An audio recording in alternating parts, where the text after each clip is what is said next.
In this video, I'm going to show you my video dubbing routine. So let's get started.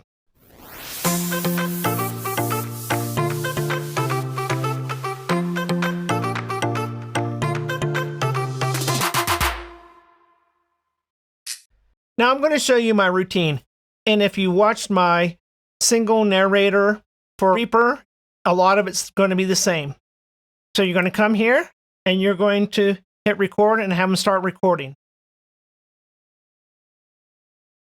The coronavirus, too small to see. It's supposed to go into there, so I can double click and I can bring it over. Now you notice when I move this, these don't move. If I have the ripple editing on, then these move and it messes everything up. So I'm going to Control Z. I want to make sure this is off so that these never move. I can take it, put it into here. I can grab the end, and that fits in there. I don't know how accurate these regions are. Some scripts aren't very accurate.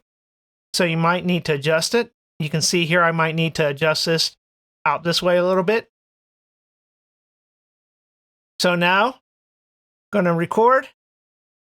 Spreads quickly from person to person, town to town, country to country, to all parts of the world. And so clean that up, move it over, and it fits there. But let's say it didn't fit. You can take it and you can hold the Alt button and you can take this and move it back and forth. When you do that, it will change the pitch and tempo. So try to get them to read it to fit in here. There's other ways to do it, but also you can take it and we have the custom, we have the action, item, auto trim split item.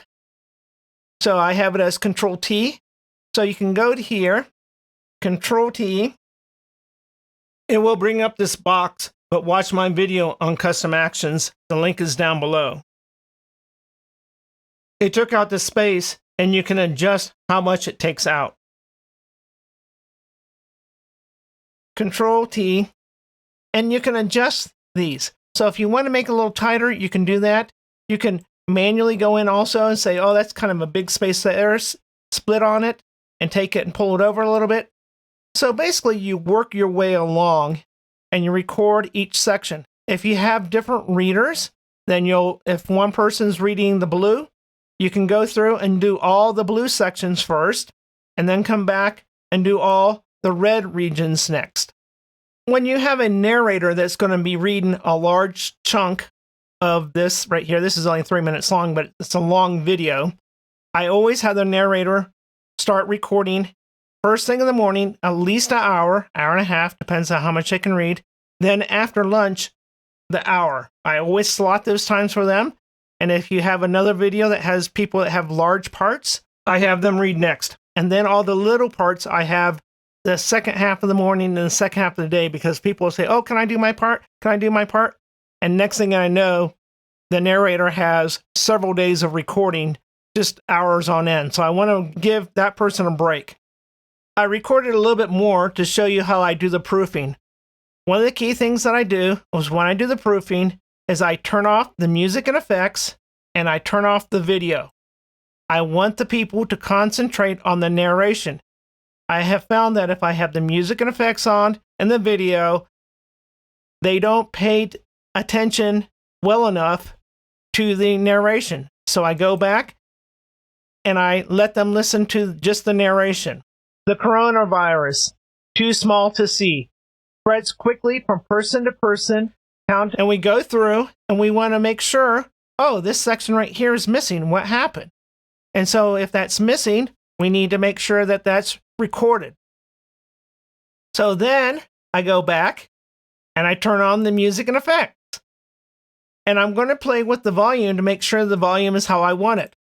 The coronavirus, too small to see, spreads quickly from person to person, town to town, country to country, to all parts of the world.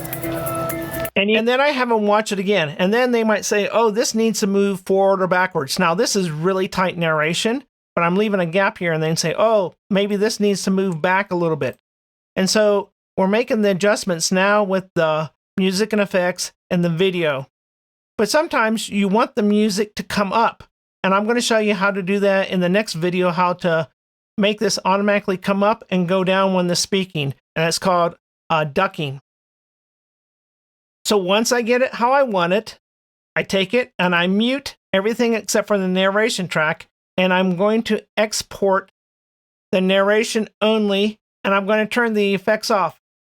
I want this raw narration in case something goes wrong, so I go up under File, Render Project, and then I have it go into the right place, and then I can call this, original. And I want to make sure that this is set to 48,000. On this one, I want it mono because it's just the narration I want. And I want it wave. And then I want 32-bit. And then I'm going to say render. And I want the entire project. Now the next thing is I'm going to take it, click it on the effects, and I'm going to do the same thing. I'm going to take it, render, and I want it here, and I'm going to call this the master. And so everything else is set the same, and I'm going to render that. Now I'm going to render out the music and effects together. So now I'm going to unmute this, and I'm going to do the same thing, render, and I'm going to say with M and E, whatever. It's going to be the same. And I want to switch this to stereo now because this is stereo, the music and effects. So I render it. And lastly, I'm going to render out the video. I found that on short video projects, my computer can handle it. But if I have a long video project, my computer can't handle it and it crashes.